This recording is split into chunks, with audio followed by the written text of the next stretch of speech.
Hello? You guys can see me, right? At least you guys can see me. That's all that matters.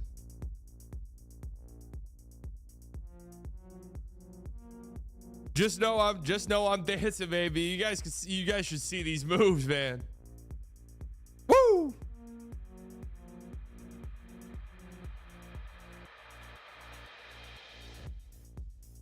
You guys see that move I just did? You guys see that move? Hey, oh, whoa, hey, put your pants on. Whoa, hey, you get this guy out of here. The fuck is he doing? The hell was that about?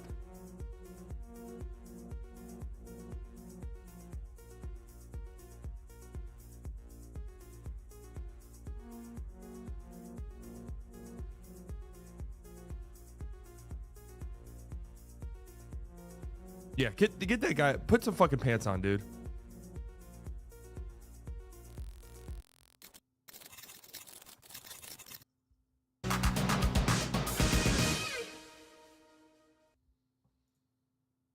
Texas and Oklahoma, back into the Dixie Alley and Ohio Valley, and then eventually towards the East Coast. And this has also taken a big turn as our snowfall accumulation amounts look to be the greatest a bit further east than initially forecasted, and then also ice accumulation threat is beginning to increase. So in today's forecast, we're going to break down exactly what you need to know about this winter storm and exactly how much snow you can expect, and also if there will be ice accumulation in your area. We'll begin with what's happening across the country today, and right now we have a lot of moisture coming out of the Pacific Ocean in two different facets. We have the moisture that's streaming here out of the Pacific, and we also have a low pressure system that is spinning back over in the Four Corner states. And as this tracks to the east and all of this moisture starts to feed into that low pressure system, we are going to see a formation of a big winter storm, and this will really start to ramp up as we go into tomorrow across areas in Texas, Oklahoma, and as well as Arkansas, and then it will eventually track east as we go into Friday. And also, it can't go without mentioning, we've had some big wildfires in and around the Los Angeles area over the last 24 hours, one near Pasadena, one just west of Santa Monica. These have caused so much damage, including dozens of homes being damaged and destroyed, and also many lives being at risk from these particular fires. Prayers to anybody that's been impacted by these. If you don't know what I'm talking about, there are photos on my Twitter page and Facebook page at MaxVelocityWX. Just an unbelievable situation that's happening there. We had wind gusts near 100 miles per hour last night, which is very rare. This is one of the worst windstorms that we've had in Southern California since 2011. So this is obviously a very significant event, and hopefully as we go throughout the day today, the wind starts to die down a bit, and hopefully these... No, I put him at 1.5 speed. Don't worry, guys. It's my TikTok brain. Fires can get contained much more than they have been over the last 24 hours. All right, let's jump right into what this winter storm is going to be looking like over the next few days, including where it's going to be starting and how many impacts we're going to be seeing, including travel impacts, ice accumulation, snow accumulation. We're going to go through all of that here over the next few minutes, beginning with what's happening as we go into tonight. This is the beginning of this winter storm. Now, you'll notice there isn't really much here. We have a little bit of snow back over in West Texas, but this is the beginning of all sorts of air masses meeting up. We have a low pressure system that'll be moving east. We have Pacific moisture that is coming from the southwest. We also have Gulf of Mexico moisture that'll start to rise out of the south, and we also have cold air coming out of the north. So all of this different stuff is going to merge a lot of air. Southern plains as we go into late tonight into early tomorrow morning, and you'll notice by around the sunrise Thursday morning, that is when freezing rain and snow will begin in parts of central Texas. And this is going to start a lot of travel impacts. We're going to be seeing a lot of roadways that are untreated, very slick out there. And if you remember, I've got a tattoo appointment at noon.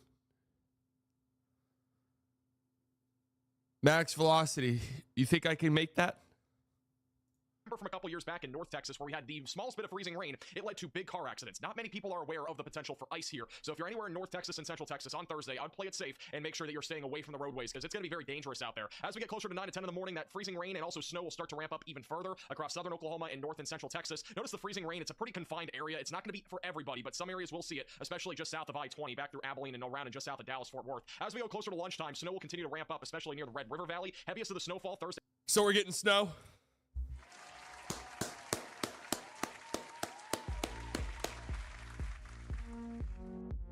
Lil Nessa with the 199. Explain the weather for us in basketball terms. You're going for a layup. But then you got a player from behind the backboard. He comes in to block you. You got a player from the other corner. He comes in. You got a player from the other corner. He comes in. All of these converging players combine to make a big ruckus at the rim. And in this case, the ruckus is snow. Saw these glasses. Oh, shit. My bad.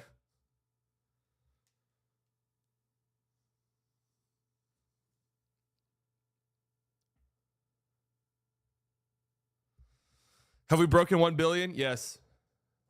No, I did not shave my eyebrows or bleach my eyebrows. The lighting does make it seem as though that could be potentially the case, but trust me, though, it's not. afternoon and evening will likely be in northeast Texas and southwestern Arkansas and even parts of southeastern Oklahoma. And then eventually, as we go into the evening hours, we'll have to go to the GFS model, which goes further out here. You'll notice that heavy snow does again continue across Arkansas, Oklahoma, and even parts of North Texas. On the backside of this low pressure system, We're about right here. We're about right here. we are expecting cold air to usher into areas near Dallas-Fort Worth. This should allow for more of a burst of snow during the evening and into the early overnight hours, and this should be the bulk of where the accumulation comes from in North Texas, because the initial snow that we see during the morning and afternoon will likely melt. Some of it will stick, but some of it will melt because the temperatures are going to be right around 32 degrees Fahrenheit. So not all of that is going to stick, but as temperatures just drop a little bit, as that looks like snow, guys.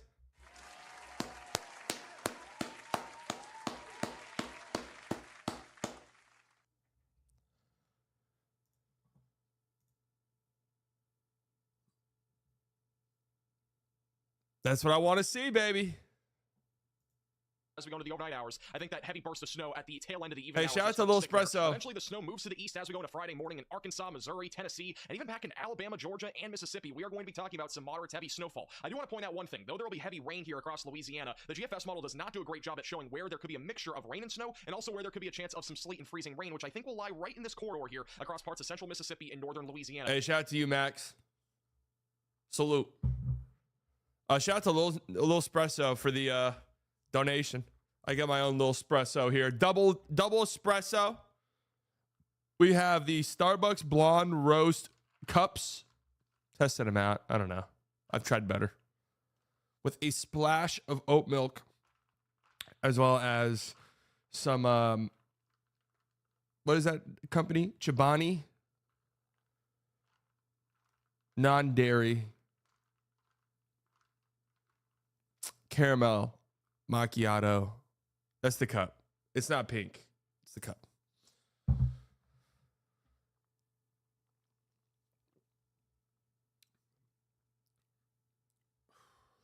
Compliments to the barista. Compliments to the he/him barista. Oh, wait, that's me. The Veludo pods are the best. HEB only sells these, or at least unless I was missing them. So probably just have to hit up Amazon or something. Looking at the weather in MS Microsoft, it seems like problematic stuff won't hit us. Rain Friday, but not freezing cold. Nah, we're getting hit with some problematic stuff. Unless you're not in the DFW Metroplex.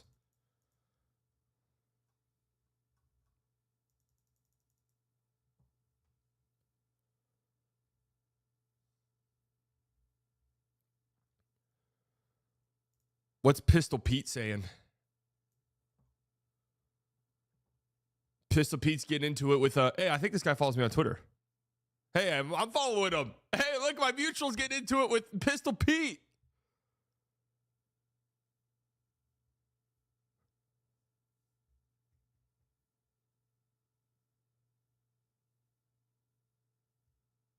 Oh, Pistol Pete's dragging you, Leody.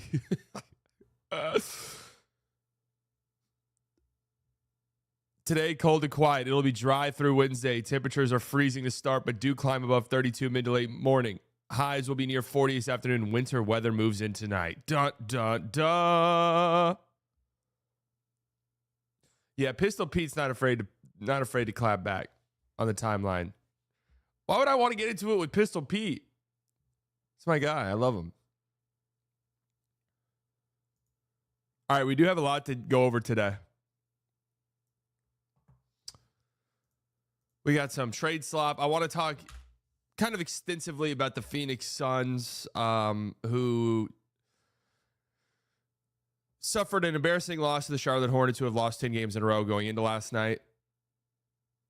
Want to talk very briefly about them. Also, it ties into this Jimmy Butler situation, which is continuing to get stranger and stranger.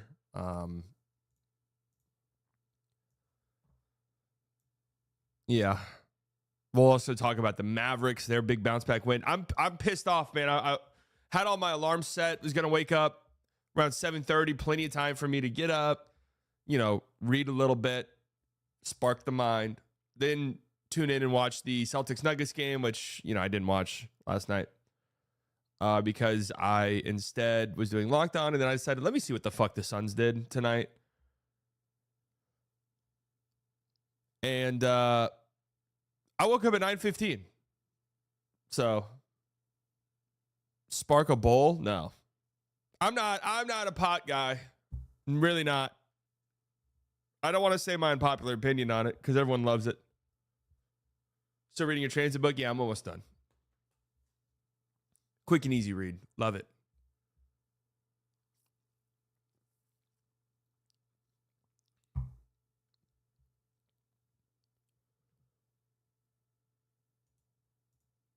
Say it. No, I just think I view like super potheads in the same light I view any other drug addict. I would view any other drug addict. Like you're addicted to it, which, you know,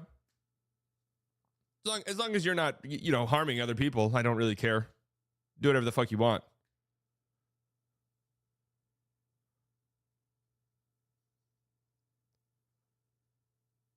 If you use it medicinally, that's different as well.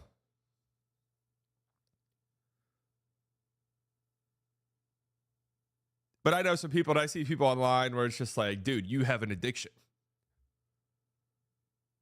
I know everyone says you can't get addicted, but you have one.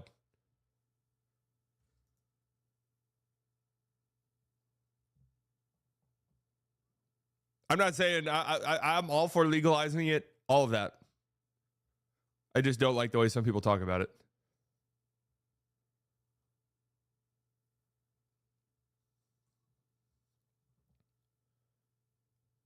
Yes, it is more of a mental addiction than a physical one. You're correct.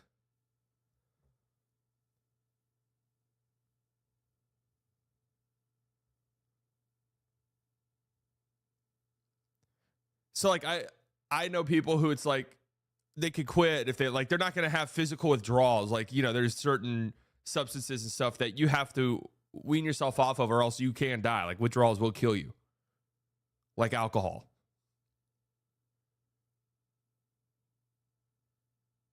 But I have friends who are like, dude, I can't sleep. Like, I will not be able to fall asleep. My dreams are too weird if I don't. Like, there was one emergency lockdown pod where I swear I thought it was stoned as fuck. No. I really doubt it.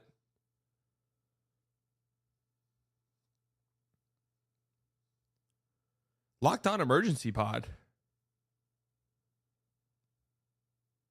When was that?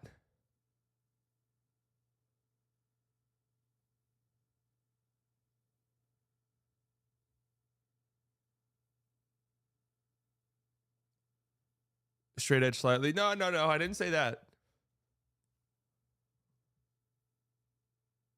I'm also just getting older, man. I don't go out like I used to.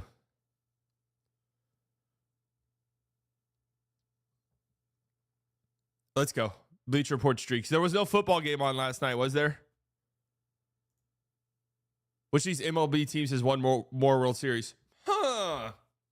Yankees? Or the dog shit horrible Tampa Bay Rays? Gonna start with an easy one. I like it.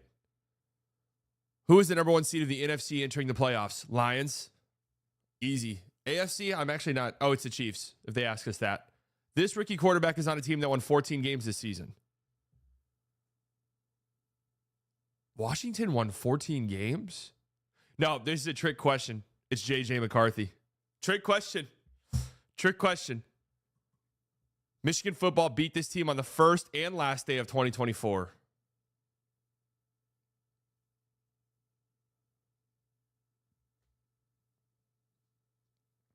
No way that was Ohio State. Oh, it's Bama. It's Bama. They beat Bama in their bowl. That's right. I saw all of that on Twitter. From 1949 to 1953, this MLB team won 5 straight World Series. I'm fairly certain this is the Bronx Bombers. All right. Well, a lot of Yankees on here. Who did Oregon lose to in college football playoff last week?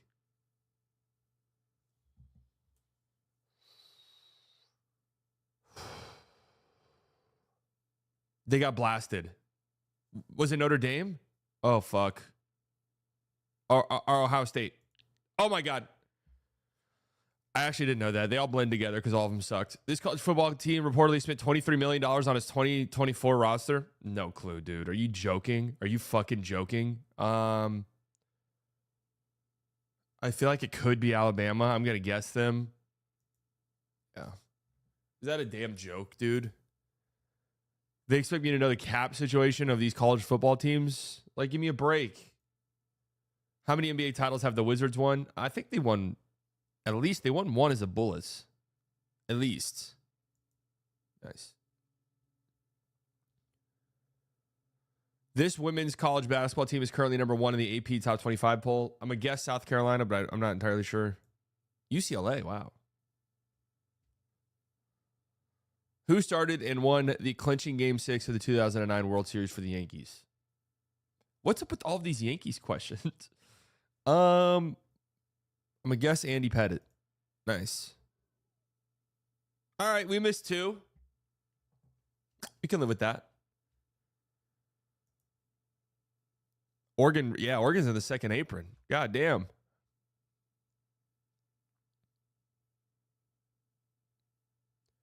You are a U of M alum? What's U of M? University of Montana? University of Maryland? Michigan. Oh. Whoops. I needed the Nuggets to beat the Celtics and make Jokic look bad.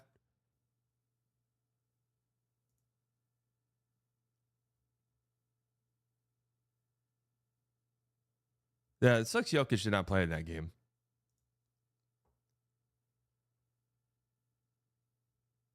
It was competitive. Shout out to Russell Westbrook. I also have a Cam Whitmore thing I want to talk about today. I don't know if you guys are even aware of what's going on over there, but some very, very strange things happening with the Rockets. Vibes aren't off. Vibes are fully fucked.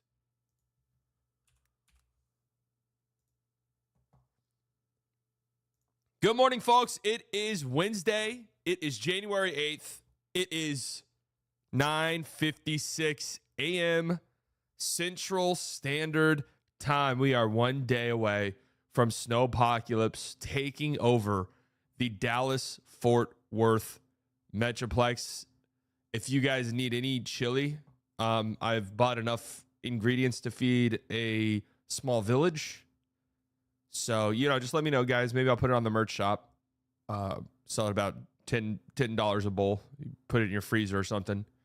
We can figure out a way to make it happen. But we got a decent amount to talk about today. First and foremost, I want to briefly discuss the, dare I say, teetering on pathetic Phoenix Suns, who lose last night to the Charlotte Hornets. Charlotte Hornets hadn't won a game since December 7th. The Phoenix Suns saw to that.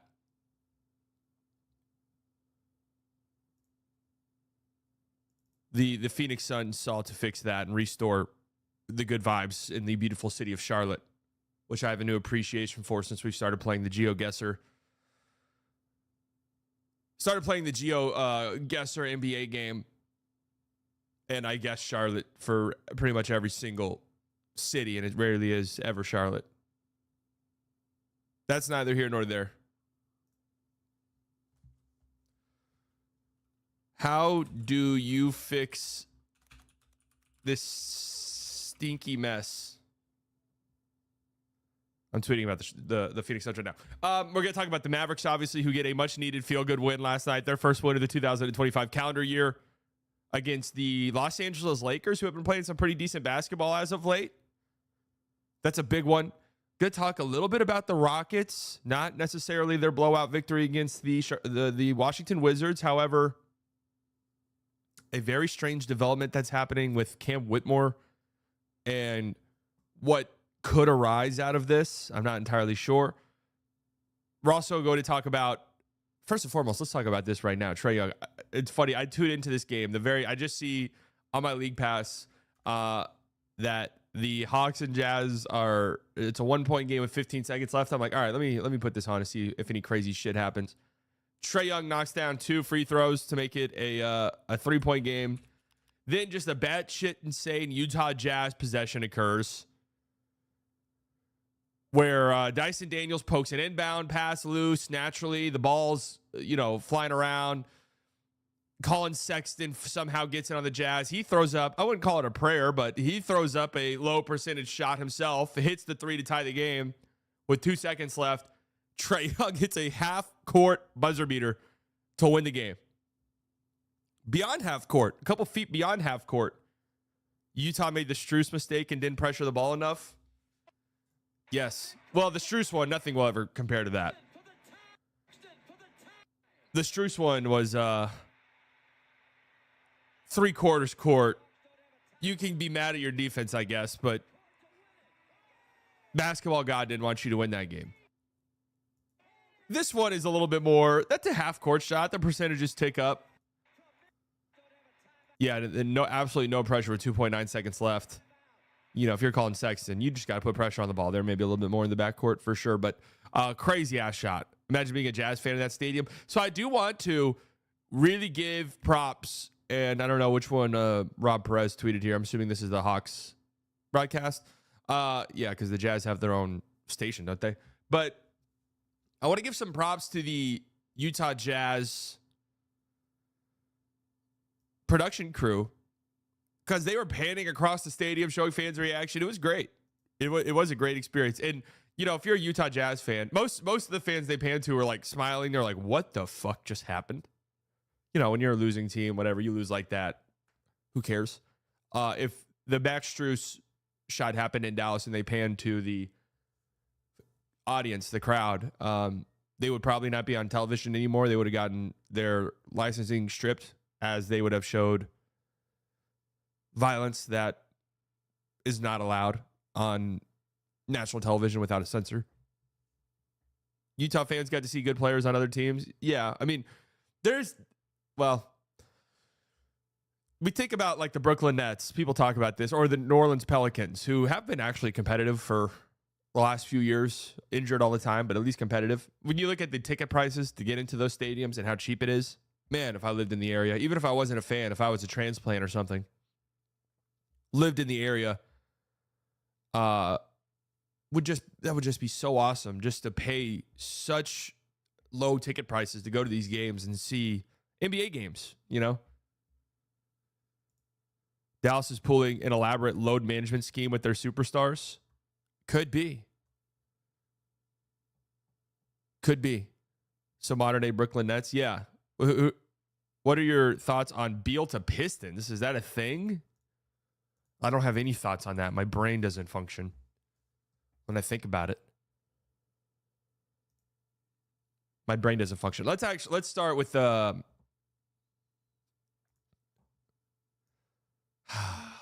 let's start with the feel-good Dallas Mavericks, huh? Just 24 hours removed from the vibes being as low as they've been this season comfortably, with even me saying, guys, I don't know. This might be cooked. This might be cooked. Get out of my fucking face, State Farm, at once. Thank you. I'm not sure, guys. Take a break if you need one. The Mavericks get a blowout win against the Los Angeles Lakers. Damn near wire to wire. And are now 21-16. They snap their losing streak. They get their first win of the 2025 calendar year. They get their first win in the new, slightly biased microphone setup era. That was brought to my attention yesterday. That they'd yet to win a game since I got a new microphone. So I told you to take a break so you didn't watch live. My bad. Hey, maybe it's time to take one for the team permanently. Tune in here, but maybe it's time to take one for the team permanently. All the Mavs need to do is win the third quarter without Kyrie and Luka. Yeah, I mean, so the trend for the Mavs in these non-Luka, non-Kyrie games is surprisingly come out the gate strong. Build a 7, 8, 10-point lead in the first quarter, and then completely piss, and throw up all over yourself the remainder of the game and lose the game by 16 points. That's been the trend. Yesterday, they lose the first quarter, and they go on to win the game. So maybe That is the trick now, is to lose the first quarter. Then you go on and win. But just a really nice, balanced up and down performance from the Mavs. A lot of guys stepped up. PJ Washington was great, continues to be great. We need to update some of these numbers here because I want to keep a running tab on some of these games. But with PJ Washington in the lineup now, I believe he played in their loss against the Grizzlies, right? He did. But look, Phil Jackson said, if you want to be a contender, there's a certain number you want to get to. That's 20 wins before you get to 10 losses. When PJ Washington plays, he's played in 30 games. They are 20-10. 20-10. On the stream last night, the Lakers were on an 8-0 Raider run to go up like 6 points, and you're like, this is so sad. I don't know what to say. Well, the way that was trending, I thought we were about to get to a 10-point lead. I was like, I don't know if this team can overcome a 10-point lead in their current state, to be honest with you. Like, it feels like 2008 basketball if they get a 10-point lead, or 10 points feels insurmountable. But yeah, when PJ Washington's on the court, they are 20-10. Just throwing that out. Just throwing that out there. Thoughts on the Dorian Finney-Smith fit for who? The Mavs or the Lakers? Dorian played really well last night, I thought. I think he's going to fit in pretty well for the Lakers. He's not, I don't think he's going to change their trajectory as a team or anything like that. But if they were to go out and get another player that could potentially change the trajectory of their team, I don't know who that is. Dorian's a really solid player to have on their team. He is somebody that they needed. He does fit on any team, but they needed like a wing defender who could shoot threes badly. I mean, every team does, but they really did. I mean, the Cam Reddish was getting real minutes. And looked fine defensively, I will say. Cam Reddish has played well defensively so far this season, but is a complete and total black hole on offense. They really needed somebody to step up. You got Dalton Connect, who's just awful defensively. Austin Reeves was getting hunted last night defensively. So they need somebody like Dodo. Need a backup point guard. I mean, they need a center as well. You look at their roster. AD's playing a lot of minutes, a lot's being asked of him. That's always kind of scary. And Jackson Hayes, they need a roster. They need a center. What is his market if Dodo opts out next year? I'd take him back. Easily mid-level. What up, Philip? Salute. But the Mavs got 22 points from PJ Washington. 8 rebounds as well. We've talked ad nauseum about how PJ Washington, how much he helps the Mavericks on the boards. I thought Derek Lively, who had 5 fouls in this game, the foul trouble was a problem for him. But outside of that, I thought he played really well. Just, the fouling. It's hard. It's hard when your starting center plays 19 minutes. So something that he's got to clean up. And it's, he's going to have games as a center naturally where contesting all those shots at the rim where he's going to get into foul trouble. It's inevitable, really. Spitz with 19 points. Klay Thompson, 13 points. He had a minute stretch in the second quarter where he went on a personal 9-0 run to turn a 6-point deficit for the Mavericks into a 3-point lead. That really kind of swung the game. From that point forward, the Mavericks never looked back, really.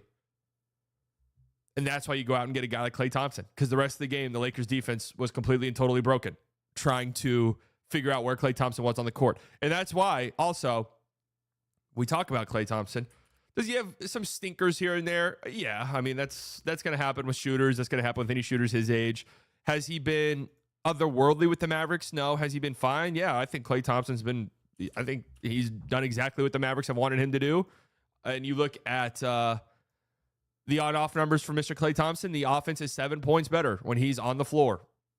The defense stays around the same. The team as a whole is a +8 when Klay Thompson is on the basketball court. Now, I'm interested what those numbers are during this recent stretch with no Luka and no Kyrie. Is the offense still, it's really hard to say. Klay Thompson with no Luka or Kyrie, they're still +5 in 150 minutes with a 117 offensive rating. How about that? They've played 278 minutes with all 3 of those guys off the court. Jesus, that ain't good. That's all been recent, I'm assuming, If we filter out garbage time, I'm assuming that's all been pretty recent. And they're -7 in those minutes. -9 if you factor out garbage time with a 106 offensive rating. Klay Thompson on the court by himself with no Luka or Kyrie, which I'm assuming all of those minutes have come recently. Non-garbage time. The team is still a +5 with a 118 offensive rating. Interesting.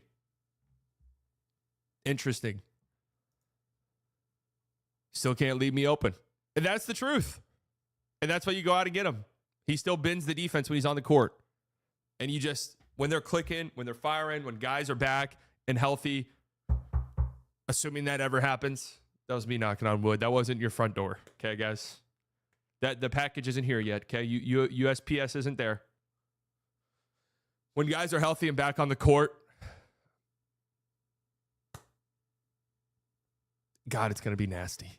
Can we just get there, please? Can we get there, please? No, chili's not being delivered yet, guys. I'm nervous about the chili situation. I'm nervous about it. What happened to the Mike O'Hearn memes? So I don't know if you guys have realized this with me. I like to move on. I don't like to stick on one thing too long. We have a fun little trend. We have a fun little ongoing meme. And then we move on. Just cut the recipe in half? No. I already went and I got 4 fucking pounds of meat in the fridge. We're cooking all of it. No, I'm gonna hit up my group text. I'm gonna see first and foremost how much it is. I think I have to go to the store and buy an actual, I have a normal size pot, but I think I need to go to the grocery store and buy one of those big ass aluminum ones or whatever it is. Not aluminum, one of the big ass like metal ones. Man, J Kid and Live was going to build up towards threes. Don't believe it anymore. Yeah, no, they're not shooting threes. We made chili last night and 2 pounds is enough for me and my wife to have like 3 to 4 meals. Yeah. No beans. No beans. I'm going to hit up some group texts and be like, yo, hey, I got some chili if you want me to bring some over before the freeze starts. Chili with beans ain't chili. No, see, I don't have like a strong opinion one way or another. Like there are certain people who would murder you for your opinion on this. I don't really care one way or the other. I personally don't like beans and chili. Beans are good for your heart. I have no problem with beans in general. Just not a beans guy. That's it. I'd eat them for dinner, like chili, beans. The magical fruit. That's true.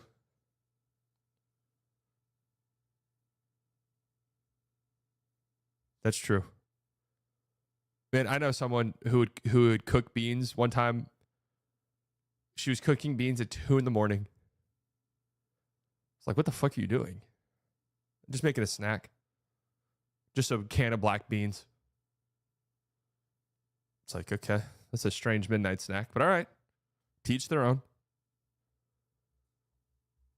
Klay Thompson, 13 points. Again, that 9-0 personal run that he had really shifted the game. But the story of the game in a lot of ways is obviously Quinton Grimes, 23 points, 8 of 17 from the field, 9 rebounds, 6 assists. That's the number right there that perks me up a little bit. 6 of 11 from 3. He's been phenomenal, man. He's been tremendous. He has been tremendous so far. For the Mavericks, here's our guy Rich, a.k.a. Mavs Draft. Quinton Grimes took a minute to click with the Mavs to start the year, but last night was just another example of how valuable he can be to the Mavs since November 27th versus the Knicks. That's 19 games, folks. Things have been steadily strong for him. 14 points per game, 4.8 rebounds, 2.5 assists on 48, 42, 74. You know what this stretch could be for Quinton Grimes and what it reminds me of? And I know I said I was doing a Cam Johnson video yesterday. I just never got around to it. I do want to do a Quinton Grimes video potentially tomorrow. So I don't want to spend too much time on it. But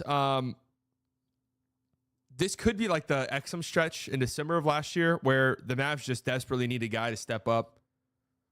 And Dante Exum finished that month of December when the Mavs had everybody out pretty much except Luka. averaging like 15 points a game, 5 assists per game. And it was very, very big. Quinton Grimes is doing that. Restricted free agent. What's that contract going to look like? I'm not sure. I joked around last night, said $20 million. It's not going to be $20 million. It's probably going to be around the mid-level. But I'm here for that.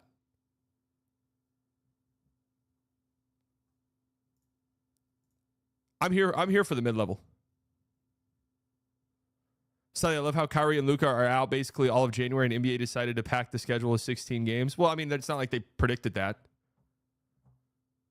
But it was a much-needed win for the Mavs. A stinky-ass loss for the Lakers. No two ways around it. Mavs depleted. Mavs on the second night of back-to-back with air travel. Not a loss that you should be proud of in any way, shape, or form, but a loss that you have to deal with. That much is certain. Just a horrible defensive showing from this Lakers team. And the Mavs shot 47% from three. It sort of ties into what I said after their loss against the Grizzlies, where the Mavs are going to have some shooting luck games. Like, they're going to have to win some games shooting 47, 50% from three while the other team doesn't shoot well from three. Like, these things are probably going to happen for them to win games. But very big win. It kind of resets the vibes. And now all of a sudden the Mavs play the Portland Trailblazers, who, the Mavs have had some competitive games with this season. They play them tomorrow night. You win that game, you win 2 in a row. All right, you can start to see, let's win the games that we feel like we need to win, we have to win, we must win, and figure everything else out. Win a couple we shouldn't, and then let's just hope we get our guys back. Because the reason why the vibes, I think, shifted so heavily last night was obviously they won, but also, two, you saw Luka walking around before the game started. You saw Luka fucking around with Dorian Finney-Smith and, attempting a one-legged shot. He didn't put any pressure on his messed up calf, but shooting the basketball. You saw him walking around without the scooter. You saw Kyrie on the bench dapping up teammates and, standing up and down all the time. And it's like, okay, we might be back sooner than later. Just a couple of nights ago, it came out, hey, Kyrie's going to be out for a handful of months. Or a handful of weeks, his back's wrong. We don't really know what the problem is, this, that, and the third. And it's like, uh-oh, what does this mean? And Luka's gingerly getting up and getting on his scooter, and it looks like he can barely move. And then we get this from yesterday. Yeah, walking gingerly, but, he's dealing with a calf strain, guys. That's exactly why tweets speculating on shit like that's not helpful. No, you are correct. But also, I told you guys I wasn't worried about the scooter thing. But also, the Kyrie one, I mean, dude, the reporting on this has been confusing. It has. What's the plan when someone gives 20 to 25 million to Grimes? Well, I think you call that GM. The GM answers, hello. You say, what the fuck is wrong with you? Are you joking?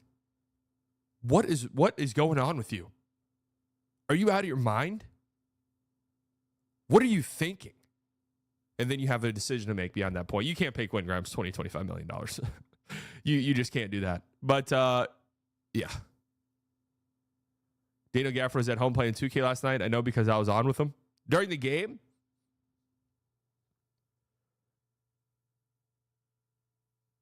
platinum card Grimes, maybe. Gaff was on the bench. Yeah, Gafford, we don't really know the full extent of his injury either.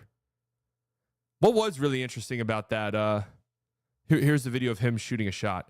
What was really interesting about that game last night was no Dwight Powell at all. Gaff was on the bench. All right, cool. Yeah, it wasn't a little bit annoying. The TNT broadcast was like, they're without their starting center as well. And they kept saying it. It's like, dude, that hasn't been a thing for months. Gaffney was playing Marvel Rivals in the locker room during the game. Him and Luke were having a LAN party. I respect that. No, he runs point. He was bringing the ball up the floor a lot. Exum got a short haircut. We don't know much about Exum's return either. It's been 3 months since they said 3 months.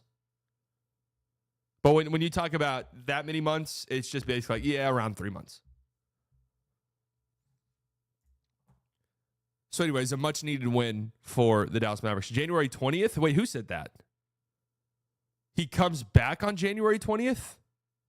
Wait, when the fuck did they say that? Isn't that Inauguration Day?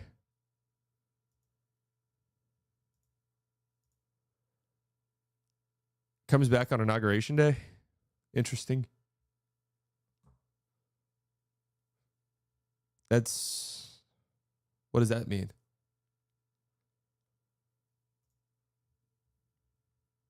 His king's back in office. And now he's back. I'm just saying. That's what it sounds like.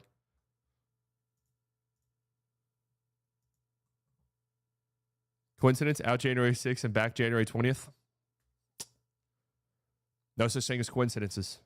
No such thing. Okay, we gotta...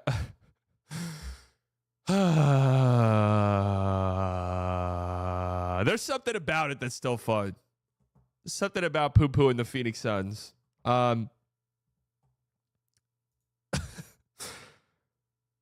So first and foremost, let me give the Suns a little bit of a pass. This was the second night of a back-to-back with air travel. They're an older-ass team. They're a team that's dealt with a million different leg injuries. So they probably didn't have their legs. And watching the second half of this game, it really felt like they didn't have their legs for the closing minutes of this game. But they lose to the Charlotte Hornets, a Charlotte Hornets team that has not won a game since, I believe it was December 7th. They were on a 10-game losing streak. The Phoenix Suns walk into that building and say, don't worry, guys. You guys got to win tonight. Okay? You guys are good. Suns Reddit review today. We could maybe take a peek over there. But I want to talk briefly about this team and their problems, because it also ties into some slop. Some pretty interesting slop, actually, in regards to Jimmy Butler, who, let's not forget, just very recently said, I don't give a fuck where you trade me, just trade me. And now it feels like the Miami Heat said, really? All right, cool. We'll trade you. We'll trade you to Memphis. We'll trade you. What was the other team he said no to? There was another team he said no to. Houston, was it? No, it wasn't Houston. Denver, Milwaukee, those three teams. We'll trade you there. And Jimmy was like, whoa. I changed my mind. I want to go to Phoenix. We'll talk about that here in a second. But that seems to be where we're at in this saga. But this current Suns team, before any trades have been made, 16-19. They've been a hot mess all year. They're trying quick Band-Aid solutions. Just a few games ago, they announced that Yusuf Nurkic would be coming off the bench, along with Bradley Beal, Ryan Dunn, and Mason Plumlee would be starting in their place. They beat a very, very injured Philadelphia 76ers team a few nights ago. And then last night, what could be one of the lower points of their season, losing on the road to the Charlotte Hornets. This defense is a monstrosity, okay? It is a monstrosity. They're currently 24th in defense across the NBA. They don't try. I mean, the effort level is atrocious on defense. And that's a point you get to where it's just like, okay. Sean, welcome to the Slightly Delusional Club. This is a point where you get to where you're like, all right, something's off here. Obviously, they're an older team. They don't have a ton of athletes on their roster. But you have defensive breakdowns, not getting back on defense.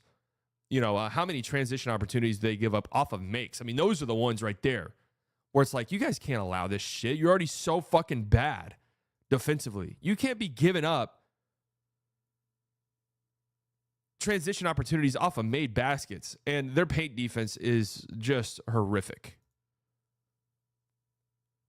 Their paint defense is so bad. They don't have a center. So when we talk about a potential Jimmy Butler trade for them, I don't think that solves much of anything at all. Obviously, finding out a way to replace Bradley Beal, Jimmy Butler is a win overall.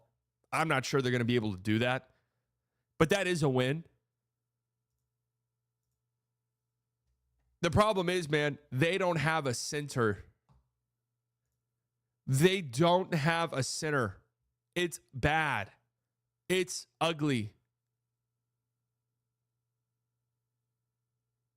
They don't have any rim protectors. It's bad. It's ugly. You have Mason Plumlee, who I guess is their best option defensively. That's not a sentence you ever want to fucking say.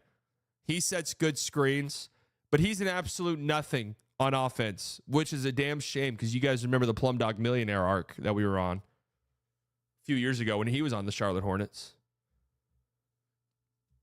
But he last night, what was his box score last night? Did he finish with a point? No, 0 points on 0 of 1 shooting. The one shot that he took and missed, Kevin Durant attacks the paint, Drop off to Mason Plumlee. Really nice looking play. Plumlee is wide ass open under the basket. You know what? Let me just pull this shit up. Plumlee is wide open underneath the basket. And instead decides to do this. We're watching the, if you are on Spotify, we're watching the clip right now. All right, nice lag. Good job, Windows. Why is this doing this?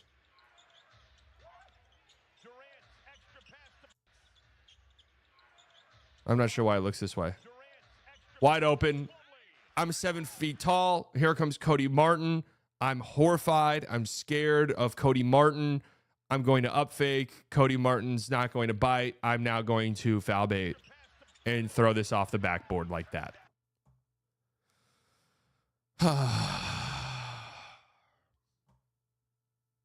Just disgusting. He does set good screens. I'll give him that. Devin Booker popped off last night. He looked really good. 39 points. A lot of those are off screen assists from Mason Plumlee. So you got that going for you. But Mason Plumlee is starting in the year of our Lord 2025 for a team that wants to win a championship. The reason that it's the case because Jusuf Nurkic is, I don't even know what words there are to describe him, one of the worst defensive players in quite some time.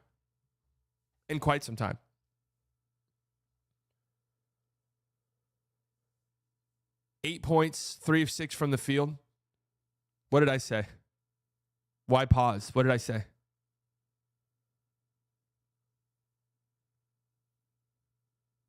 Katie got grossed out with the roster? Yeah.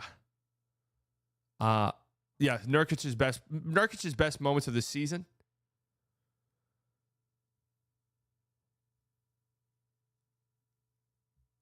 Best moments of the season have been against the Mavericks. His best game of the season has been against the Mavericks. Him slapping Najee Marshall punching him back, and then getting suspended for 5 games was the most impactful play he's had this season, for sure.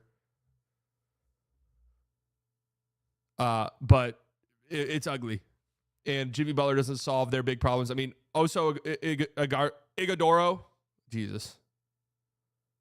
Rookie player who is a nothing on offense, is getting center minutes for them. He's small. He's undersized. He's a rangy defender, so like it's kind of interesting when he's out there. But he's small. He's undersized. Jusuf Nurkic went to the same high school I went to in Slovenia. That's interesting. With the Suns, whether they have Nurkic or DeAndre Ayton right now. Easily DeAndre Ayton.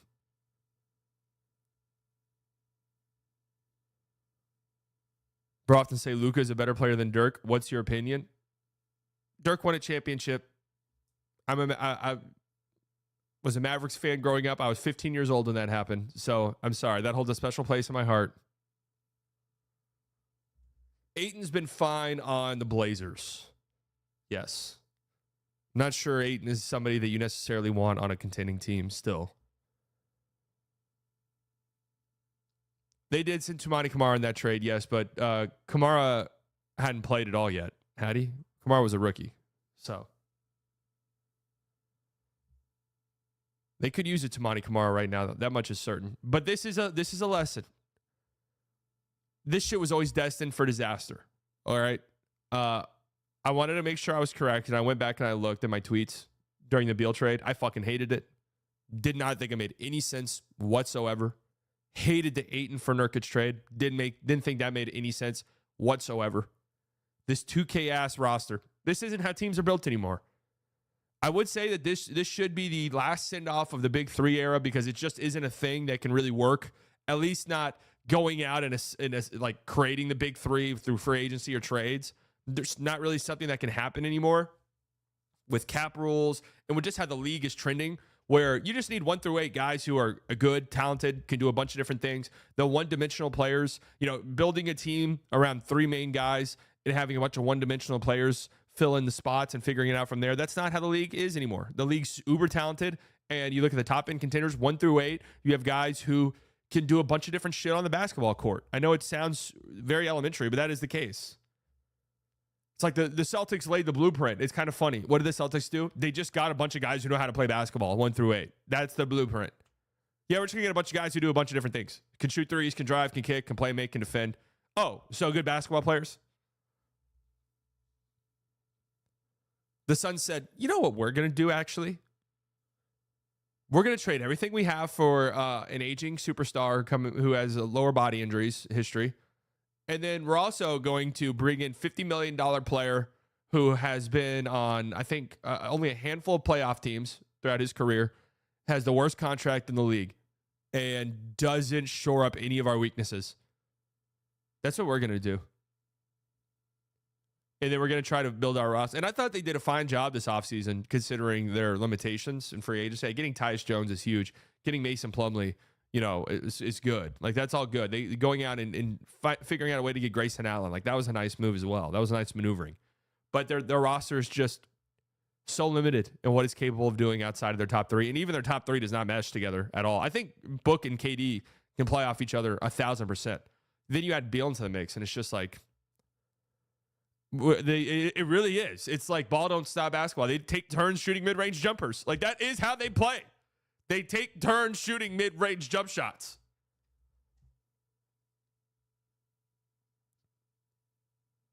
I saw this with Brooklyn Big Three. Their stars directed everything. The Brooklyn Big Three was a little bit different because this is a Big Three for sure. But Beal is like, I don't know, the ugly stepchild, number three. Brooklyn's Big Three, like, they were pretty close to the peak of their powers, and we're playing insane basketball. Yeah, they just got hurt. Bradley Beal is making $50 million with a no-trade clause. Has some of the worst body language in the league. Doesn't play defense, really. It's just disgusting. They did have Claxton, yeah. Joe Harris, don't forget that. So, do you think Luka is actually in bad shape? Are you trying to, like, get me clipped or something? You come in here and ask me if I think Dirk is better than Luka, then you ask if I think Luka's in bad shape. I'm not trying to derail my show to answer all of these baity-ass questions. No, I don't think Luka's in bad shape. Are you in good shape slightly? No. I'm in better shape than some of my peers around my age. Thoughts on people being named Edward? I haven't really given it too much thought. That does raise the question. Eddie, when is it? What age is it? Like, dog, I'm not calling you Eddie. What age do you reach when you get to the Eddie part of things? And that goes back into Edward, or do we enter an Ed territory? I'm not entirely sure. Haven't really given Edward too much thought. Ed, and Eddie. Yeah, a lot of accomplished Edwards. That's true. What's your stance on the border? I'm really happy that Trump is finally doing what I've been wanting this country to do forever, which is just get rid of Canada. So we're on the up and up there. I'm excited for that. Can you please share some vids of you playing ball? We did a film breakdown of the Mavs Twitter tournament.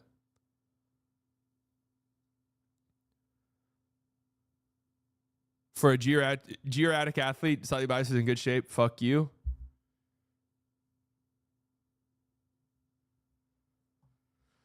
But anyways, I don't know what because this actually ties into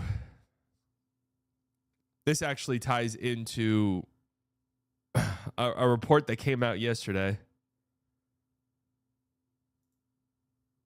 that Jimmy Butler trade talks are heating up. Is this paywalled? Damn it. Jimmy Butler is the trade talks are heating up. The Grizzlies, their betting odds, I'm not entirely sure what these betting odds mean, where you can even bet on them. But the Memphis Grizzlies was starting to heat up there. That made some sense to me when you look at the trade package the Grizzlies would have, how they can make the salaries work. They could do it without really cutting too deep into their main rotation, and you get a guy in Jimmy Butler, which could help them out tremendously, especially come playoff time. I thought that felt right. reports came out yesterday that Jimmy Butler's agent, or I don't know who, I don't want to piss off Jimmy Butler's agent, but that the Grizzlies are basically told, do not trade for Jimmy Butler, i.e., we're not re-signing. The Milwaukee Bucks, which tells me Chris Middleton on the chopping block, we're told, do not trade for Jimmy Butler. The Denver Nuggets, which this could be a masterful tactic here by the Heat to sort of sabotage some teams, because you're not an idiot. Like if you're Chris Middleton and it's like, hey, the Bucks were asking about Jimmy Butler and they were told no. If you're Chris Middleton, you're like, wait a second. Wait, that means I was on the trading block, right? You start to sow some distrust there within that organization. Hey, Nuggets, don't trade for Jimmy Butler. Nuggets are trying to, don't trade for him. If you're Michael Porter Jr., you're hearing that and you think, wait a second. The government's controlled by lizard people? Probably not clicking up there, if we're being honest. But you would usually think that.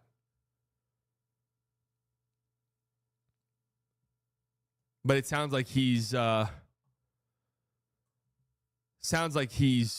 dead set on going to the Phoenix Suns. So why is it whenever I search Jimmy Butler, all right, here it is. Bradley Butler's agent, Mark Bartelstein, shuts down trade rumors regarding his client, saying there's been no discussion on waiving his no-trade clause. Beals focuses on helping turn around the struggling Suns. So Windhorst was on this, basically saying, yo, Jimmy wants to play for Phoenix. That's it. Jimmy wants to play for the Phoenix Suns. That's where he wants to be. The Suns have been linked to Jimmy Butler after the Miami Heat suspended him and announced they would like to seek trade options last week. That led to speculation and reports that Beal could be involved. The situation drew more attention Monday when Suns coach Mike Budenholzer, in an unexpected change, decided to move Beal to the bench because of trade restrictions for being in a second-apron team. Because of its $260 million payroll, Phoenix would have no functional way to acquire Butler unless it used Beal as part of the trade. Yes, we know this. Slightly, will you do a... Okay. What's going on in the chat today, guys? We all right? Everything good? Everything good and all right in the chat? Doesn't sound like it. It's a little scary. Where is the reports that Jimmy Butler wants to go to Phoenix, man? This is preposterous. I think part of this is because Jimmy knows that Matt Ishbia is out of his mind and will easily pay him $50 million, whatever the fuck he wants in the offseason. I think that's what's really happening here above all else. And he probably does want to go play with Kevin Durant or whatever the case may be. But look, man, this Jimmy Butler situation is just hilarious. What's his reputation after this? I made a tweet a couple years ago after the Kyrie trade, and I was trolling fully, where I was basically like, Jimmy Butler can demand trades every other year and burn every bridge on his way out. Everyone's like, we love you, Jimmy. That's hilarious. You got that dog in you, Jimmy. And Kyrie gets this reputation as burning every single bridge that he comes across and being a team cancer and a team killer. And it's funny, I look back at that tweet. There were so many Mavs fans under that tweet. This was right after the Kyrie trade, mind you. So many Mavs fans under that tweet like, dude, are you fucking serious? It's not even comparable. How can you compare Kyrie to Jimmy? It made me remember how many Mavs fans were against the Kyrie trade at the time. And a lot of different reasons for that, to be completely and totally fair. But, dude, I don't know. So the Memphis thing, I like the idea of him going to Memphis just because of the trade package really made sense. And they're going to need a guy like that in the playoffs. That's been their weakness. Every single postseason run they've had, they have not had enough creators on the basketball court. That's going to continue to be a weakness for them. Okay. Jimmy Butler kind of solves that. And it gives you a guy who's made deep playoff runs. It gives you an older guy who's really been there. They got Marcus Smart now too, but he'd be involved in that trade package. But would be good for them. But if it's like, dude, is he going to fuck our vibes up and in a year and a half from now, he's crying and complaining and we're going to have to trade him and we're suspending him for 6-7 games? Like, if you're a young team, do you really want to get into that? If you're the Rockets, do you really want that infiltrated? You already have your own version of that. We're going to talk about that here in a bit. I'm not looking at Fanspo. If you're the Suns, yeah, it makes sense. Our team vibes are already fucked. You come in here, hey, I'm pissed off. Guess what? Join the line, buddy. Everyone here is pissed. All right? Welcome to the Phoenix Suns. Everyone's upset. Get in line. Could work on the Philadelphia 76ers as well. Hey, I'm upset now. Good. Everyone is. Welcome to the team. You're officially part of the team now. Minnesota Timberwolves could make that reunion. Hey, I'm pissed off. Good. So is everyone else.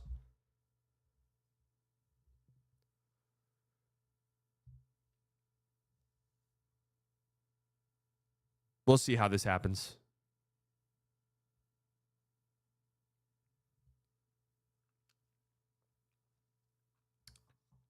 We'll see how this happens. The Miami Heat reportedly want Jonathan Kuminga in a potential trade that would send Jimmy Butler to Golden State. The Warriors and Heat have held discussions with one another regarding Butler this season, league sources confirmed. Although mutual interest between Butler and Golden State exists, Miami has made it clear that Jonathan Kuminga is a player that they would want to be included in the framework of a potential deal for their superstar forward. What in the flying fuck are the Warriors doing? But the big problem persists here. The big problem persists with Phoenix is you trade for Jimmy Butler. Is Yusuf Nurkic still playing center? This is it right here. The Suns center situation is dire. Sure, Jimmy Butler would be nice, but this team is fucked regardless if they don't address that position. That's more important than a Jimmy Butler trade. How are they addressing it? I talked a little bit when we first started trades about the slightly threesome. We're going to take the day off, okay? Going to take the day off. Can you please ask Herb to come to the Mavs? Yeah, I'll ask. Please chill out in the chat today, guys, please. I'm being serious. It's getting weird.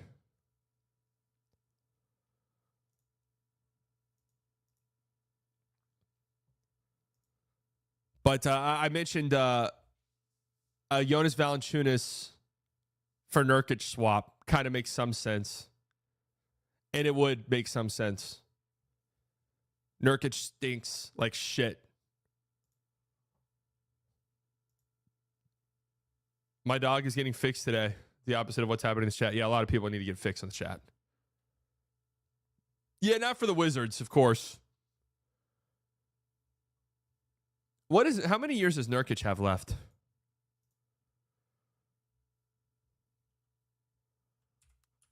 Two? What should the Wolves do at the deadline?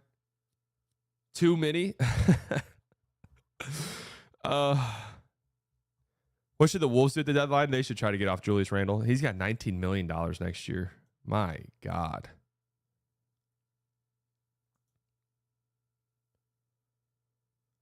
My boyfriend gets mad I watch you, but I don't care. What's there to be mad about? Like this is a dating advice show.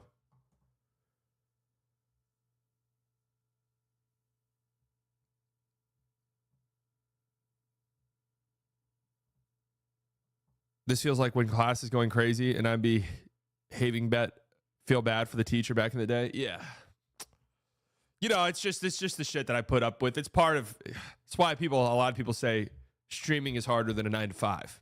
And this factors into the equation. Hey man, I just worked a 12-hour shift in the ICU. Just had a horrible 24-hour shift in the ICU. Awful day. Yeah, you should have seen my chat this morning, bro. It was fucking nuts. Yeah, we lost several children. It was really sad. Yeah, dude, my chat today was fucking nuts. Like, I can't even begin to describe. And then you start to see why it is harder streaming than doing a 9 to 5. And this is coming from someone who's worked in a warehouse and in a factory, waking up at 2 a.m, getting there, packaging salt for 10 hours. Endlessly. Your back hurts. You're bored out of your mind. Several of your coworkers are high out of their mind. Things are bad. I thought being a welder was hard. I was wrong.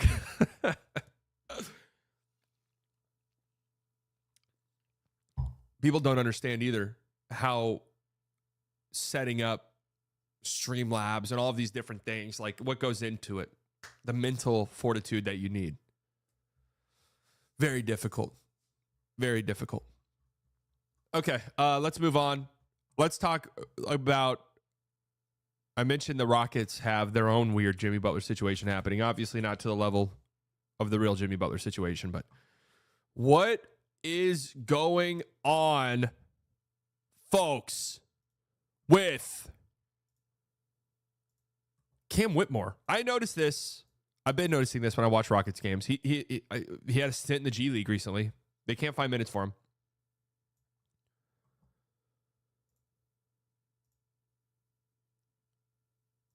But I really noticed this in the Mavs game where Cam Whitmore played pretty well against the Mavericks. But his body language on the bench was so terrible that I couldn't help but perk up a little bit. And I got some, I mentioned I have friends who are Thunder fans. I have friends who are Rockets fans too.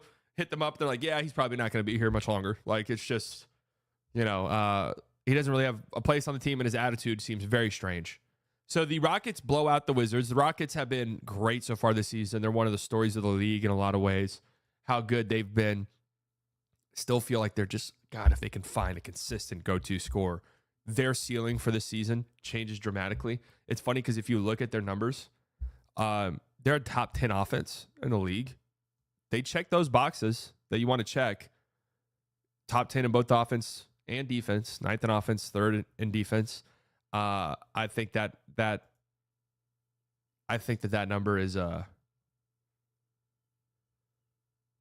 little fraudulent. I have to be honest with you. Their offensive numbers, their half-court offense is 24th. Nick and I talked about this when the Mavs played the Rockets. Their half-court offense is 24th in the league. And that's where you look at it and say, all right, in a playoff setting, you're going to run into huge problems. But they rebound incredibly well. They run in transition. They force a ton of turnovers. They do all of that stuff, and that's how they generate a lot of their points. But Cam Whitmore, let's not forget, Cam Whitmore dropped to 20. Is that where he got picked? 20th. This was a guy who was all draft process was talked about as, hey, the Rockets might draft Cam Whitmore. But the idea was the Rockets might draft him 4th overall. He was being talked about as a top 5 player in that draft for the longest time. And then there were some rumblings in the lead up to the draft that, hey, Cam Whitmore, there's some weird sort of pre-draft stuff here, attitude-wise. And am I wrong? Didn't his college coach basically say, yo, there's some attitude stuff? Am I thinking of someone else?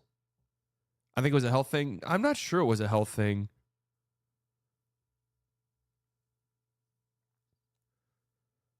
College coach, yeah. Teams worried about character issues with Cam Whitmore. This was before the draft. Why is this so fucking zoomed in? What the hell? Why? There were, this was before the draft. There were multiple reports that there were some medical concerns that had teams shying away from Whitmore, but there were even more reports that there were some questions about his attitude and character. I personally heard from executives on 5 different teams who were concerned about what was termed character issues with Cam Whitmore. You always have to be careful with these, but I do remember it being a thing. He had a knee thing too. I thought it was a back thing. I don't know. That's why you come here, folks. But yes, the Cam Whitmore situation is getting strange. So this is how Cam Whitmore looks on the bench almost always. So him not celebrating a basket doesn't really mean much to me. He never does. He always sits there like this, emotionless. Maybe that's his zen. Maybe that's his way of locking in. Who am I to say? Yeah, he could just hate everyone, and he uses that to his advantage. Like, hey, fuck everybody. This was Jalen Green telling Tari Eason how Cam pushed him, and he pushed him back. Do some lip reading.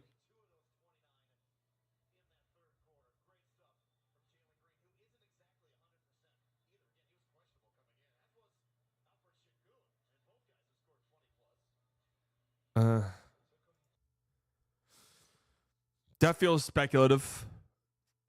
Are we 100% certain? Here's a zoomed in version of him walking off the court at the end of the game. He's definitely pissed. Walking off the court straight to the locker room, you see Tari Eason. Okay, there's something definitely here. Cam Whitmore, Cancer. Oh, here's the Zodiac GM. Oh, shit. This will tell us everything. Cam Whitmore, Cancer with Aries Moon. With his skill set, Aries. Talent and athleticism, Whitmore's energy type is primed to lead. This is a player that best suits a lead role. Think of energy similar to Dame Lillard, who's the same sun-moon combo. Wow. How often is this shit right? I always see it pop up whenever it's like something that's right, but how often is it actually right?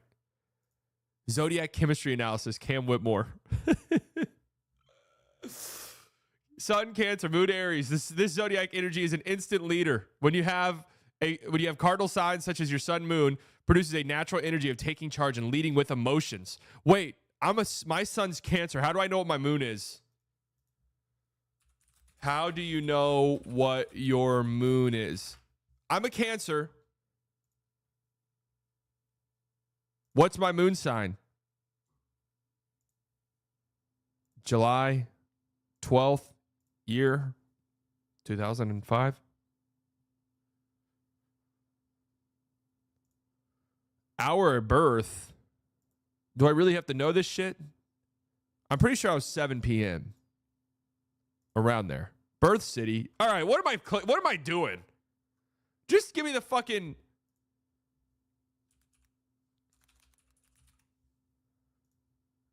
Social Security code. What is this site? My moon is Capricorn. Okay, so I'm a Cancer and a Capricorn. I wonder what that means about me.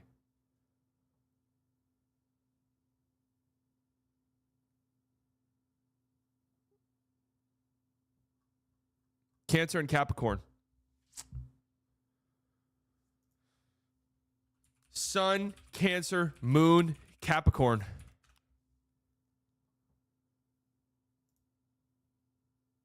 Low self-esteem.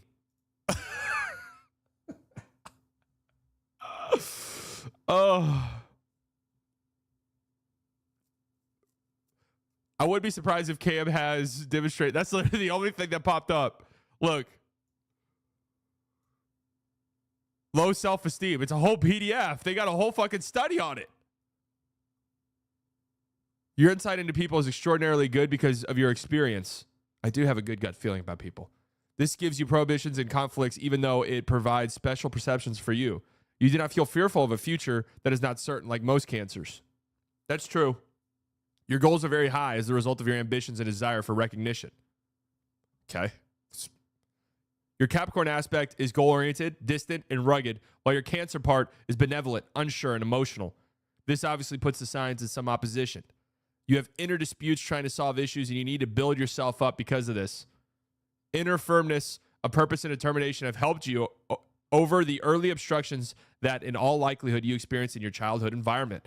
This made you a self-examining and calculated person, especially for a Cancer individual. Yeah, I'm not like you other Cancers. You are a quite serious person and learn things easily. Your strong Capricorn inner nature finds opposition from the gentler Cancer. You are in need of proving yourself for inner satisfaction as well as recognition from the world at large. You have a somewhat unique approach to life, and you are never happy with external impressions. You approach it with the view towards change and novelty no matter what you do. Galileo, the astronomer, and writer Ernest Hemingway were both members of your combination.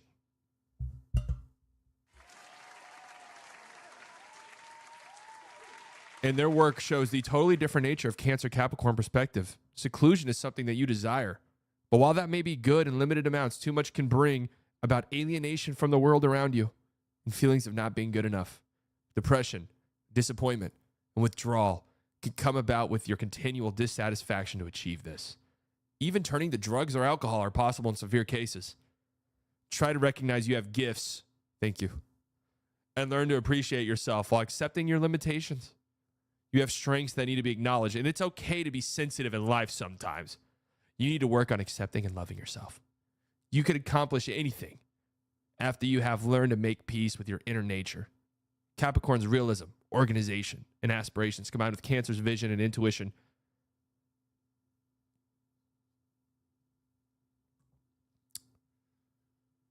not going to lie. This is scary. I'm not going to lie to you. There's sometimes, I'm not an astronomy guy. There's sometimes I read some shit and I'm like, huh.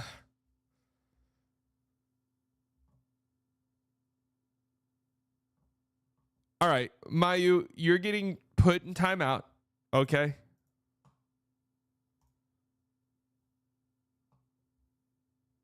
I'm not going to lie. It clocked me a tiny bit.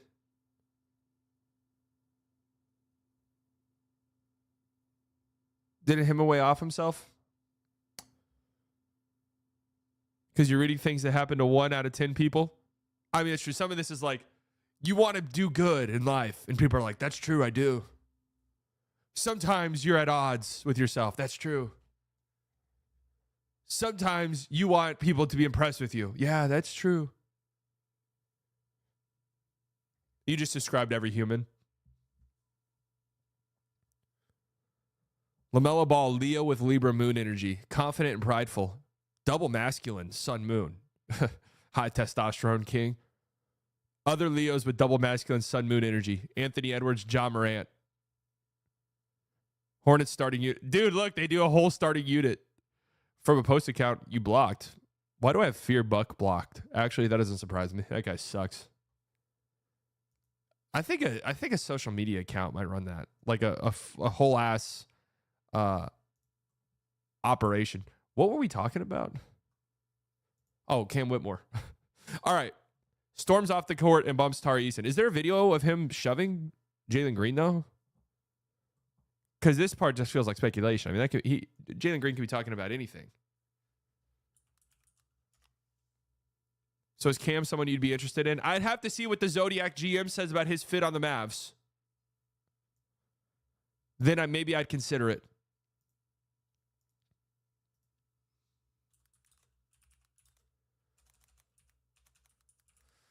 Then I would maybe consider it. But this Cam Whitmore situation is getting strange, for sure. The body language is bad. I mean, I get where he's coming from. It's a weird situation to be in. He's a very talented player, very talented offensive player. The stars aren't aligning just yet. Hey, shout out to astronomy, astrology. The stars aren't aligning yet in terms of him getting on the court, him playing, him having the role that maybe he wants to have. But yeah. For someone who hasn't watched a lot of Rockets basketball, how would you describe Whitmore? Uber athlete, very talented offensive player who is a bucket getter. That's really it. Not a good court, doesn't have great court vision, doesn't see the court well, doesn't set up for others, not a good playmaker. Not a great defender either. But yeah. That's pretty much it. It's difficult. Like a team that's really trying to win and compete at the highest level, which the Rockets are at this point. Cam Whitmore's an interesting player. Absolutely a bucket getter, though, and very talented. And like absolutely on other teams would be playing a ton of minutes. If you're on the Wizards right now, you're talking about a 35-minute a game player. So I get where he's coming from. You got to prove you got to show that you're worthy of sticking around this league and making money and getting paid. So I get being upset for sure. And he's probably upset. I could kind of get it too. It's like we have to watch Jalen Green go out there and do Jalen Green shit. Why can't I play? Reed Shepherd dropped 49 points. Remember, Reed Shepherd was the betting favorite for Rookie of the Year going into the season. He hasn't played at all. We talk about the Thunder needing consolidation trades. The Thunder need consolidation trades for their picks. The Rockets are going to have to do one as well. They've got too many young guys who want minutes. We've talked about this. We've talked about this before. Hardy for Whitmore. Who says no? Most certainly the Rockets. Reed Shepherd had a 49-piece in the G League last night. Yeah. Yeah, they do. They do all deserve minutes. I mean, maybe not. It's a weird position they're in because they're very competitive. They're trying to win. You know, I don't know if Cam Whitmore's a guy you give 30 minutes to on a team that's trying to consistently win with a coach like Ime Udoka, for sure. But if you're Cam Whitmore, you're like, dude, I mean, I feel like I deserve to be out there. You know, I'm year 2. Who's the most average NBA player? I don't know. Even an average NBA player is really good. How many players are in the league? Santi Aldama. What are we at, like 400 something players?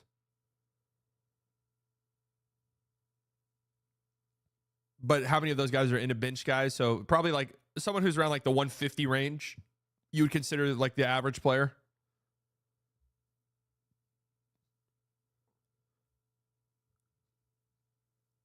Josh Green is average. Yeah, that's sounds about right. What is this shit trade? Rockets get Cam Johnson for Jeff Green, Jayshawn Tate, and Cam Whitmore.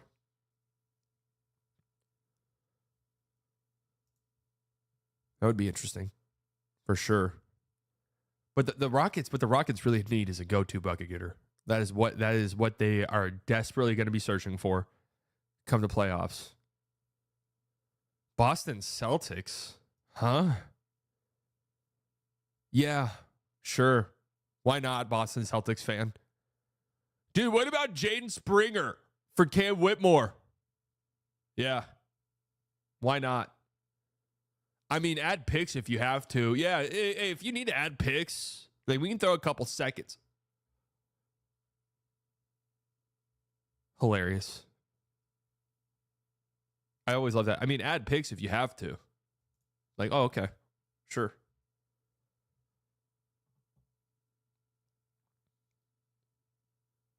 Yeah, that's funny too. Cam Whitmore not playing for the Houston Rockets. Probably wouldn't see too much time on the Celtics. He needs to go to like a Washington.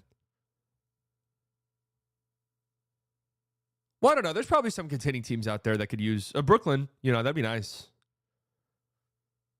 But just like a athletic bucket getter off the bench. Toronto, Orlando could be kind of interesting, I guess. Cam would play for Dallas. The way Kid is, I'm really not sure.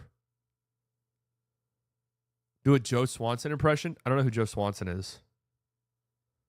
Denver could definitely use a guy like Cam Whitmore. Yes. Just thought that was interesting.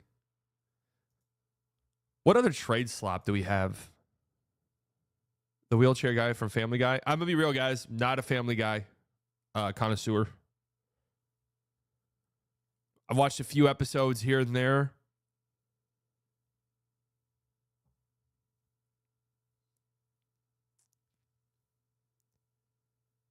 Not a Family Guy. Not a Family Guy viewer.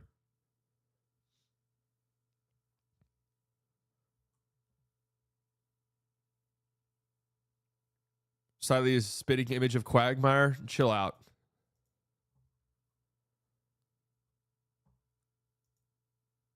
Quagmire enthusiasts in the chat. There are a lot of you that are behaving like Quagmire. Was this the Windy article where he talked about the Mavs a little bit? Biggest roster holes for 15 contenders and the chance they each make a major move.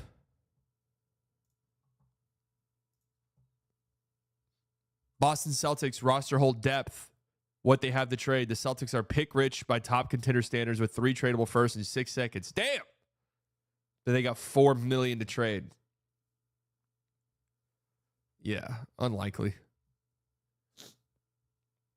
Unlikely. Power rankings just dropped.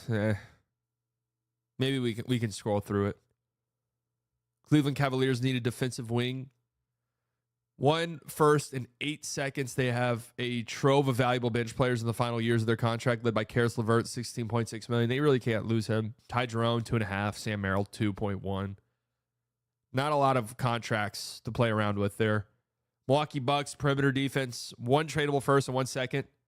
Damn. 1 first and 1 second? God damn.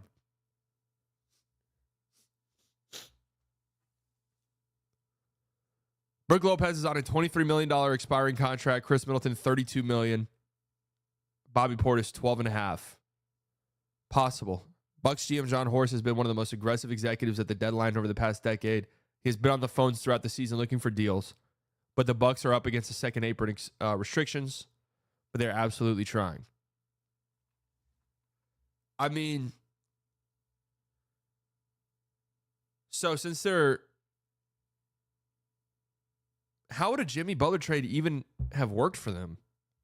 Because they can't, since they're second apron, they can't combine contracts and trades, right?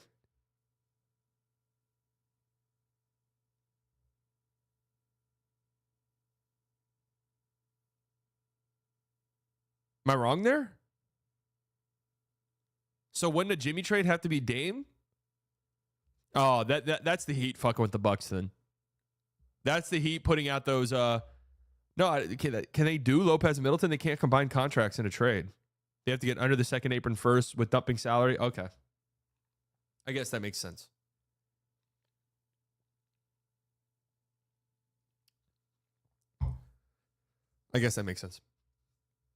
Knicks need size and depth. They've got one tradable first in 8 seconds. Precious is making $6 million. Not a lot of Mitchell Robinson, $14 million. Not a lot of tradable contracts though, or at least like big tradable contracts. And Mitchell Robinson, I mean, what is he, a month away now at this point? The Knicks can't take on more money this season. They're right up against the second apron and hard cap. Their big addition is hopefully the return of Robinson. Yeah, that's probably going to be it. Magic needs shooting and offense. What they have to trade, they have 5 tradable firsts in 12 seconds, $8 million trade exception, and are $21 million below the luxury tax. Oh, they might be booked and busy at the trade deadline. Gary Harris, $7.5 million. Corey Joe, $3.3 million.